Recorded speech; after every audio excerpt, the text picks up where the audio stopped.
સંતોષ એ ઘરનું સુખ છે અને સમાધાન એ ઘરની વ્યવસ્થા. જો પછી તું વારે મને એટલે વાર લાગે. સંતોષ એ ઘરની સંપત્તિ છે, ધાર્મિકતા એ ઘરનું શિખર છે. સંતોષ એ ઘરનું આમ નામ જ રાખતું. મારે પછી પકડી નામ કરવું પડે. કેવું છે? આગી હમણાં તને સમજાઈ દો. ના નથી સંતોષ તું ગાયરું ના નાખ. સંતોષ એ ઘરની સંપત્તિ છે, ધાર્મિકતા એ ઘરનું શિખર છે. બોલતો ને તું ના બોલતો.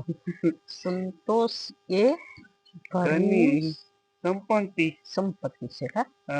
આમ રાખ. સંતોષ એ ઘરની સંપત્તિ છે અને સમાધાન ધાર્મિકતા. હા, ધાર્મિકતા એ ઘરનું શિખર છે. ઉભો રહેજો. પ્રીતિ એ ઘરનો વૈભવ છે, પ્રેમ એ ઘરની શોભા છે અને વ્યવસ્થા એ ઘરનું શિખર છે.